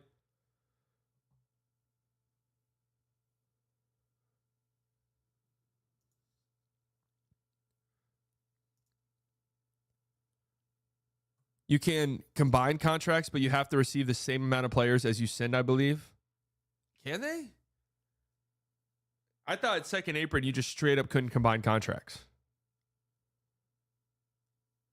Pay a minimum guy $50 million on a 1-year deal and create max expiring contract you can use for cheap disgruntled stars. No, these contracts are going to become valuable at some point when you're trying to swing trades with the way the cap restrictions are, and free agency is essentially all but dead. The Magic are loaded with assets and apron space and need an offensive talent infusion, but their front office is known for being conservative. The last time the team made a non-draft day deal to acquire a rotation player was for Markelle Fultz in 2019. What? They did trade for Wendell Carter Jr. at the deadline in 2021, but that was a part of a franchise rebuild. Oh, so they're saying the last time they made a trade to really add somebody was 2019. Jeez. That's actually crazy. Sixers need some front court size. They have 4 tradable firsts in 6 seconds. It's crazy they have that many picks to trade. I mean, I guess you look at their roster right now, it's not like they traded for any of them or traded a ton of picks for any of them. KJ Martin, $8 million in part to use in a potential trade. I think the Sixers will probably be a little aggressive at the trade deadline. Here was the key thing. The Mavericks need a defensive wing. What they have to trade, 2 tradable firsts in 2 seconds. Maxi Kleber's making $11 million. Quinton Grimes, $4 million. Are players who have a trade market. Possible GM Nico Harrison has shown himself to be aggressive at the deadline, and last year's acquisitions, PJ Washington and Daniel Gafford, helped the Mavs run to the finals. Dallas has been one of the most active teams on the phones so far this trade season. That doesn't surprise me. I think the Mavs probably organizationally just have an aggressive approach to these things.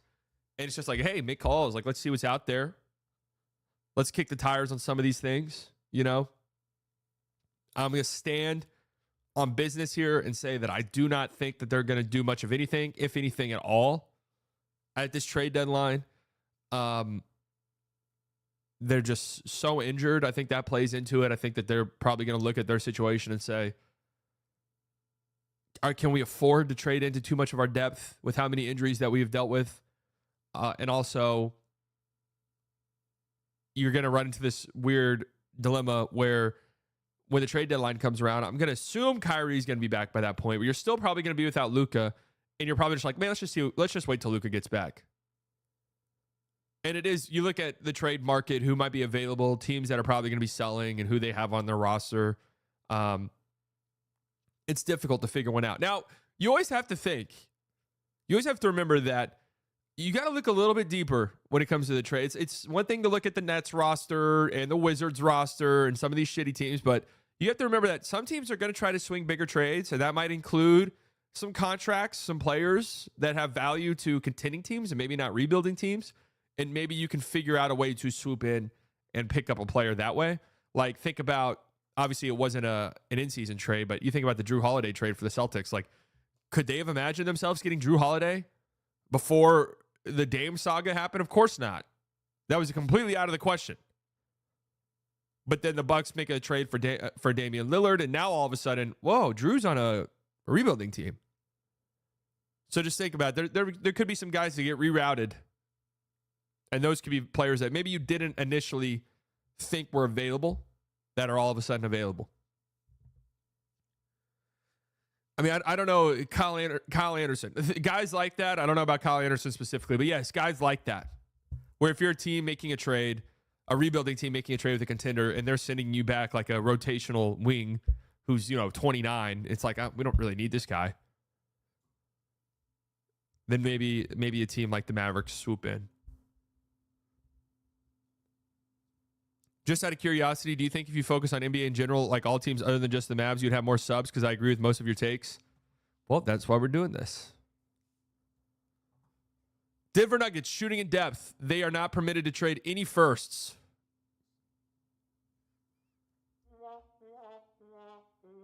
They have 1 second round pick.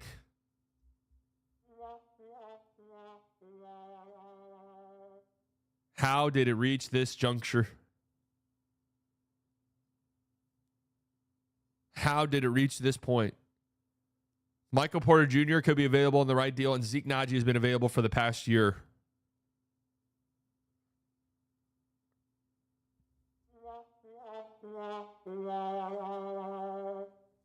What a horrible, horrible job they've done. The Nuggets had some talks about moving Porter for the Bulls, Zach LaVine, earlier this season. While those talks are dormant for now, the team's willingness to involve Porter indicates the 2023 champs are mulling a shakeup to a core that has underachieved this season. If they could trade Jamal Murray, that would help out tremendously. That Kyrie 4-year, $220 million extension going to kill our CBA? We'll see. Trading Michael Porter Jr. for Zach LaVine makes no sense to me at all. They can't lose Michael Porter Jr. Star to pair with Steph Curry is their roster hole, what they have to trade. They have 3 tradable firsts, 2 seconds. They have depth on their team, salaries of all sizes, and some expiring contracts. And Gary Payton, $9 million. Kevon Looney, $7 million.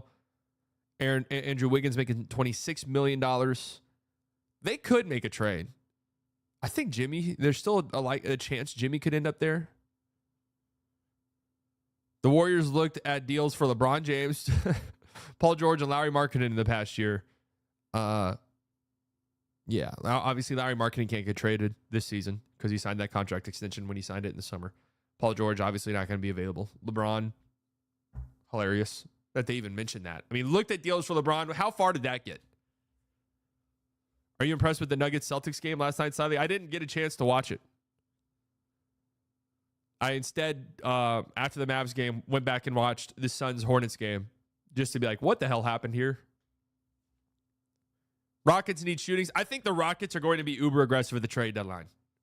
I absolutely think that they're going to be one of the most aggressive teams. Like if you said, hey, you have to choose one team that 100% is going to make an aggressive trade at the deadline, who's it going to be? I'd say Houston Rockets. Stamp it in.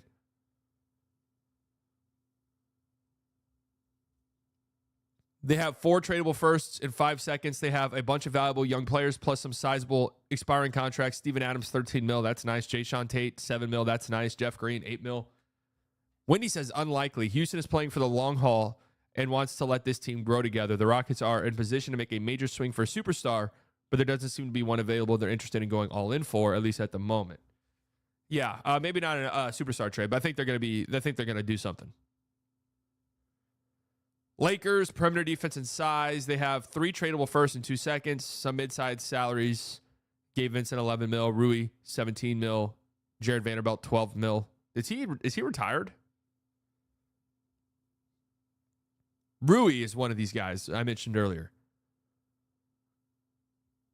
I don't really know, does Rui excite me that much? Not overly. But one of these guys where the Lakers make a trade with somebody, Rui's involved, and that team decides, I don't really want Rui. I got the Mavs swooping on Batum and Whitmore. Gabe, Rui, and Jared, and a first for Ingram is so obvious. Not sure why they aren't doing it. They really need a center. Perimeter defense and size. The center market is dire. I mean, Valanciunas, is that going to be like what they do? Is Valanciunas?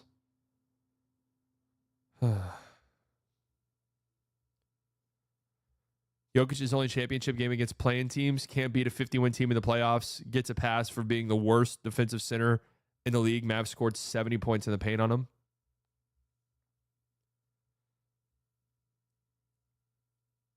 I mean, they played who was in front of them. They were a great team that year. I think they were absolutely deserving of that championship. Would you trade Maxey for Valanciunas? No. Memphis Grizzlies, wing defense. The Grizzlies own all their firsts and are allowed to trade up to 4 of them plus 5 seconds. The Grizzlies sense they might be a player and health, of course, away from making a serious run, and they're acting like it. Yeah, they might make a big move because it sounded like they were going to get Dorian Finney-Smith, and then they are very involved in these Jimmy Butler trade talks, it sounds like. So they're out. They're scoping the market. God, I would love Jimmy on this Grizzlies team. I really would. I think that would be great. I think that checks like every box, where Jimmy to the Suns checks like the desperation team, the shitty contracts team, let's make it happen team, and the Phoenix Suns. He checks those boxes. But I don't look at that team as a contender if they make that move, to be honest with you.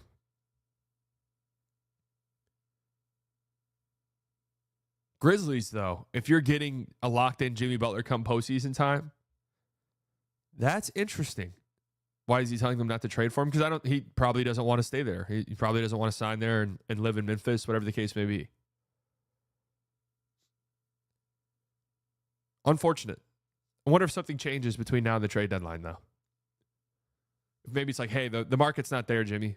The Grizzlies want you. They want to pay you. They'll be good. Minnesota Timberwolves, backup point guard. They can trade 1 first and 3 seconds. Minnesota made its big move already. Yeah, with rookie Rob Dillingham raw and battling injury, the Timberwolves could use a stopgap guard behind Mike Conley, and Mike Conley hasn't looked great. That said, the real question is whether they'd look to retrade the less than perfect fit Randall in a splashy move. That would be it. But if you're going to find a guard, what guard is out there? One, what guard's out there for around the $30 million price range, and what team is going to trade said guard and be like, yeah, we'll take Julius Randle. We're cool with bringing in Julius Randle to our situation here. Difficult to figure that one out. Rosello, what's your top 17 worst trades of all time of the last 5 years? Jordan Poole? That's actually kind of interesting. That's actually kind of an interesting trade idea. I'm not going to lie to you. OKC Thunder, size and shot creation. 10 tradable firsts in 16 seconds. Good God. Tons of young players. They do have tradable contracts. $8 million trade exception as well. Possible. They have all the capital in the world to do it, even though they've indicated they prefer to avoid midseason changes after last year's deadline deal for Gordon Hayward didn't work out. Okay, that cannot change. That cannot stop you from making trades. They've yet to have their full roster together, which is a reason to push off a deal. Cam Johnson, telling you guys right now. Phoenix Suns, stretch big. They have 1 available first in 3 seconds. How do they have a first available? Yusuf Nurkic, $18 million is available. I'm sure he is. Any big deal would require Bradley Beal $50 million, and he has a no-trade clause. Oh, man. That fucking Bradley Beal contract, huh? The Suns' decision to take both of their starting lineups, take both out of their starting lineup Saturday or starting lineup Monday makes their position on them clear and rather plainly sends a message to Beal about his position with the team. What a great trade that was. Yeah. Jimmy Butler to the Suns. Will it happen? That's the question. That is the number one question between now and the trade deadline. Would Jimmy Butler to the Suns? Is it going to happen? And if it does, one, what the hell are the Miami Heat doing? Two, if the Miami Heat figured out a way to reroute Bradley Beal somewhere else for assets, what the hell is that team doing? Those are our questions. I think the Mavs need scoring big who can block shots to beat OKC in Boston. We need a Jaren Jackson Jr., KP, Chet type, but the only guy slightly realistic would be Miles Turner, but he's a Gafford level defender. Yeah, I mean, the guys you just described don't grow on trees. I don't think Miles Turner's getting traded. Jimmy would help them a lot, to be fair. No, Jimmy would help the Suns, but I don't think it changes too much for them. No, Fanspo does not have my answer. Beal will go back to the Wizards. Yeah, but why would the Wizards do that? Like, what's in it for them? Hey, guys, remember the worst contract that we were very lucky to get off of? The worst contract in the league, everyone agreed it was. Remember how lucky we were to get off that a few years ago? We got some pick swaps in return. We're actually bringing them back. Yeah. Remember how shitty the contract was? People said that we would never. People said that we would never recover from this. We're back. Let's close it off with this. This article right here from Bleacher Report.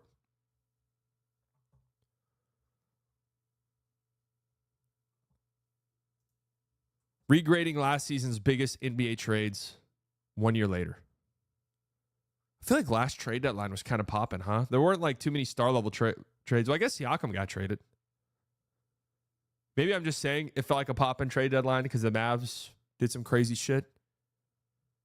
But I'm just thinking off the top of my head, I feel like the contenders who went out there and made big trades really paid off in a lot of ways.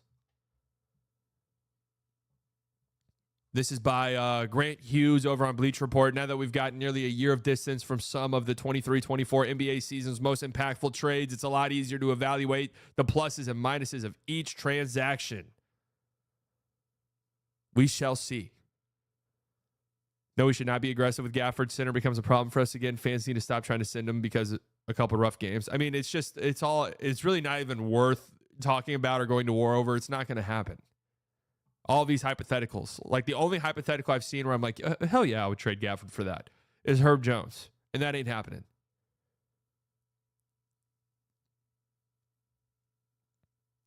Like any other trade doesn't really make sense. Let's take a look at how last year's trade deals went down. Dallas Mavs add PJ Washington.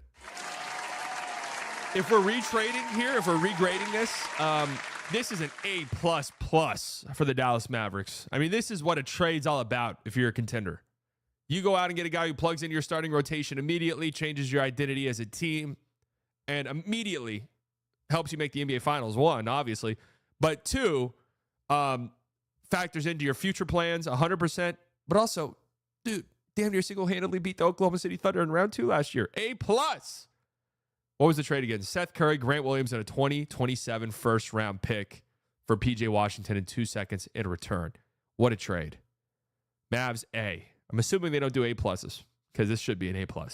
Though he wasn't the biggest name traded last season, Washington made a massive difference in the outcome of the 23-24 season. A suspect defender in Charlotte. I told you guys, I went back and I watched Hornets games in the lead up to this trade. Did not think he'd be on the Mavs. But in the lead up to this trade, and I said, yo, PJ on the right team is going to be a good defender. Good team defender. You can see it on the Hornets. The Hornets are just fucking stinky. Okay? Washington ascended to a new level with the Mavericks. His block and steal rates climbed when the Mavs slotted him into more of a stopper's role, and he further excelled as an athletic 3-and-D weapon in support of Luka Doncic and Kyrie Irving. Mavs went 21-9 after the trade deadline, the third best mark in the league. Hell yeah. Washington shot a middling 34.8% from deep during the Mavs run to the 2024 finals, but they might not have gotten past Oklahoma City Thunder in the second round if he hadn't canned 46% of his trades in that series. No, you can take might out of that sentence. They do not beat the Thunder without PJ Washington. Straight up. They don't. Grant Williams is on the team instead of PJ Washington. They are not beating that team. Charlotte Hornets get a B. Yeah, I mean, yeah, you get a first round pick. You don't have really any need for PJ Washington. Not bad. I think B's fair. Yeah, Grant Williams tearing his ACL sucks, but Dallas adds Daniel Gafford. Huh? Look at the Mavs, man. What was this trade again? A 2024 first-round pick is what the Mavs got. And then they traded that, right? Oklahoma City Thunder get 2028. Okay. Okay, this was what the fuck?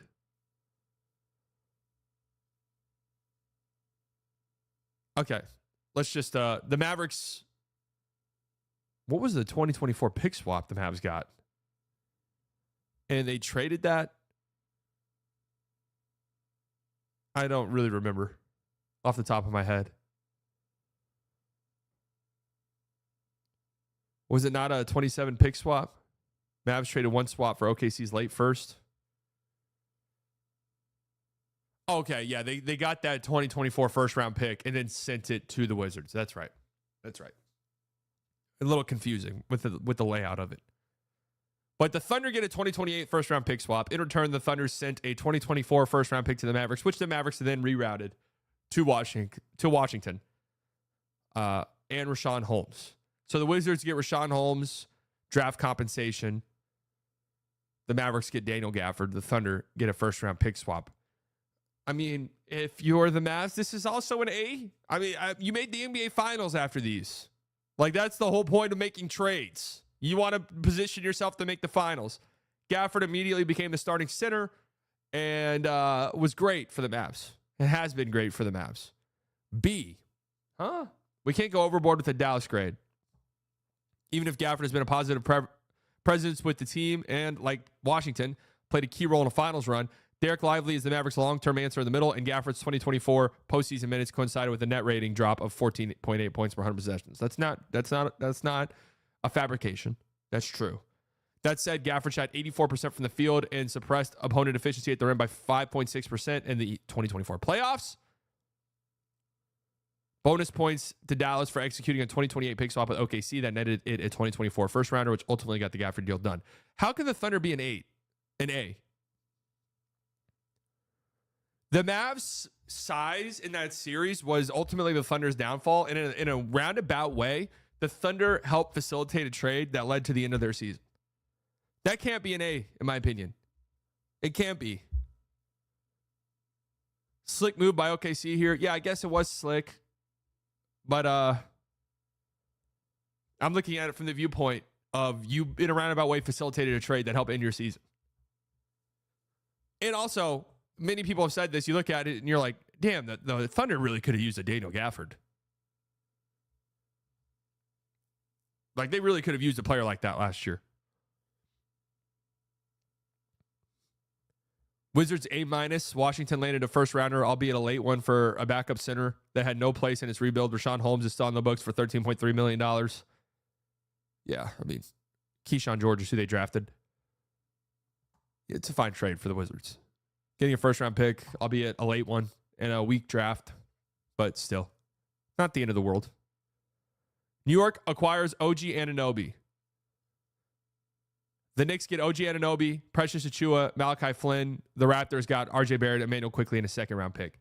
For the Knicks,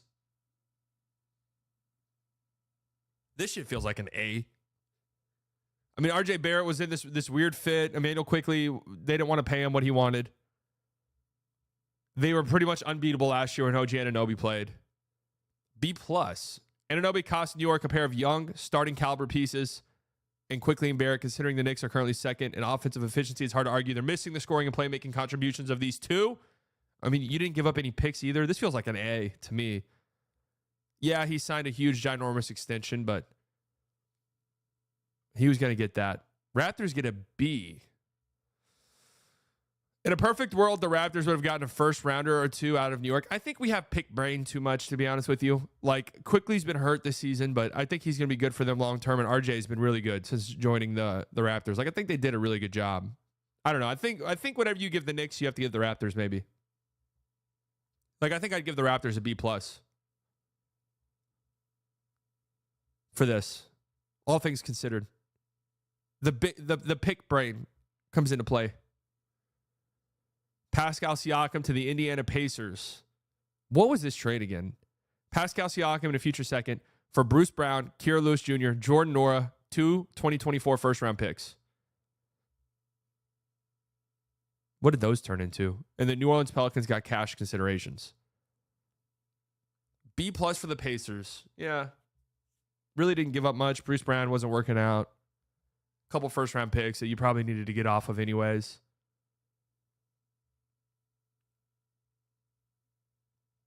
And they did make the conference finals. You did make the conference finals last year. Siakam was a big piece of that. And yeah, it does feel like the return here for the Raptors is pretty limited. Maybe you get something for Bruce Brown at the deadline. That feels like that's going to be seconds at this point. None of these young players are anything for you. What did these first-round picks turn into? I don't even remember them. 2026 first-round pick. Could be interesting. Raptors got an A-. Jacoby Walter has shown some flashes. Oh, that's right. They rerouted the other one for Kelly Olynyk and Ochai Agbaji. Ochai Agbaji has been pretty solid. Siakam didn't make sense to the Raptors' long-term plans, and moving him ahead of last year's deadline eliminated the possibility of losing two-time All-NBA selection for nothing in free agency. Yeah, that is one thing you have to remember, that Siakam was a free agent at the end of the year. So that probably hurt his trade value a little bit. I mean, what hurts their grade is maybe they were a little bit too late to pull the trigger on some of these rebuilds and really didn't maximize on Siakam's value or OG's value. Lost Fred VanVleet for nothing, didn't maximize that. Pretty much lost Kyle Lowry for nothing, didn't maximize that. That would be it.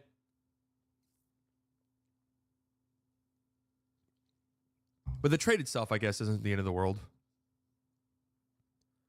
James Harden to the LA Clippers. I forgot that was an in-season trade. This feels like a huge A+ for the Clippers. Harden, PJ Tucker, and Philippe Petrusev. For Marcus Morris, out of the league? Is he on a team? Out of the league currently. Robert Covington, also out of the league.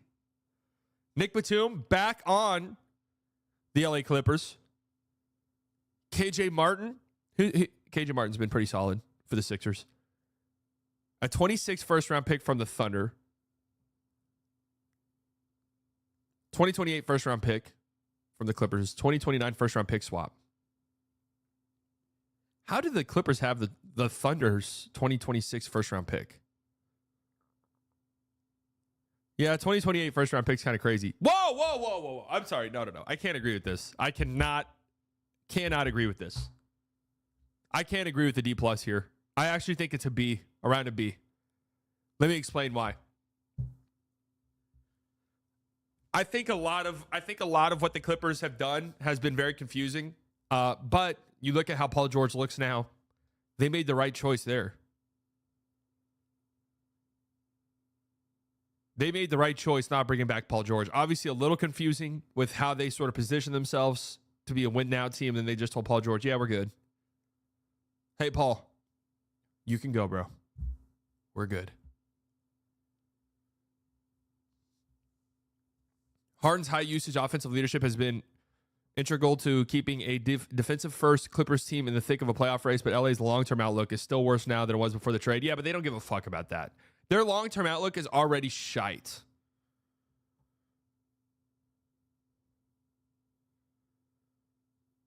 Their long-term outlook is already absolutely shite. And if they didn't have James Harden this year, with Kawhi out, I mean, what are they? They're one of the worst teams in basketball. 76ers get an A. I don't mind the 76ers getting a high grade here. Turning that awful James Harden situation into first round pick somehow. I think a D plus though is a little bit harsh for the Clippers. Think about like if Kawhi returns to form somewhat, and Harden playing at this level with Zubats, the two-man game that those two have, and then the athletic, rangy wings that they've got. I mean, that's not a very fun team to think about playing in a postseason setting. So I don't know. This feels a little bit harsh. Palin went through full practice today. Return is near. That's what we like to hear.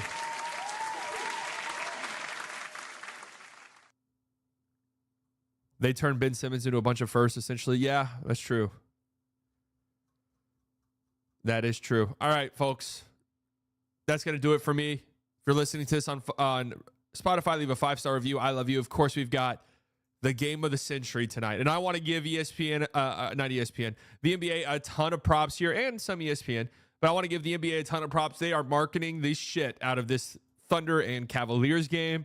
It's the first time in NBA history that a team with a 15-game winning streak is playing a team with a 10-game winning streak. This is as good as it gets, folks. 6 p.m. The Cavs are 2.5-point favorites over the Thunder. Oh. And yes, tomorrow on Bleacher Report, I'll be live at 5 p.m. Central Standard Time to talk about our beloved Dallas Mavericks. I will tweet out the link and stuff like that on Twitter, so make sure you guys are paying attention for that. I've seen 0 promos on my feed for this game. They've been pretty aggressive in promoting it online. I give them some props. You also have Bulls, Pacers tonight, Wizards, Sixers, Raptors, Knicks, Pistons, and Nets, Trailblazers and Pelicans, Clippers, Nuggets could be kind of fun. Assuming Jokic plays, Spurs and Bucks that game could also be really fun. That's a great ESPN doubleheader, honestly. Thunder, Cavs, and Spurs, Bucks. That's a fun doubleheader on ESPN. That's a good one right there. No shitty ass teams that we don't want to see. No grandpap teams that we don't want to see. Good stuff. Dallas 4th seed if Denver loses. That would be nice. That would be nice.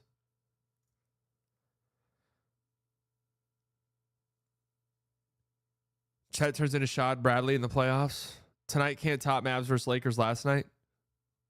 True. That was the game of the millennium. That was the game of the millennium. All right, folks, I'm hopping off.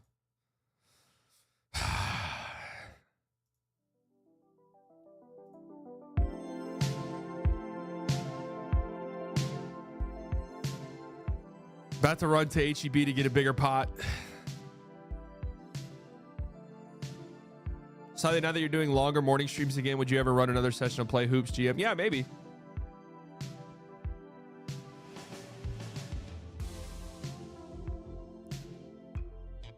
You streaming the crazy game tonight? No, I probably won't have time. Maybe. HB is absolute chaos right now. Really?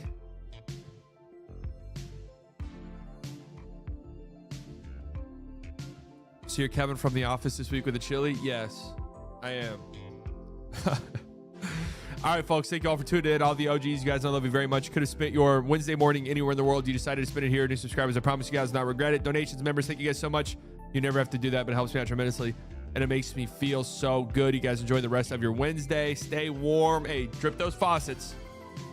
Drip those faucets if you're in the DFW Metroplex, especially if you live in my apartment complex, because every time it gets cold, someone's fucking pipe bursts and the alarm goes off endlessly. So please drip your faucets, folks. I'll chat with you all later. Enjoy the rest of your day.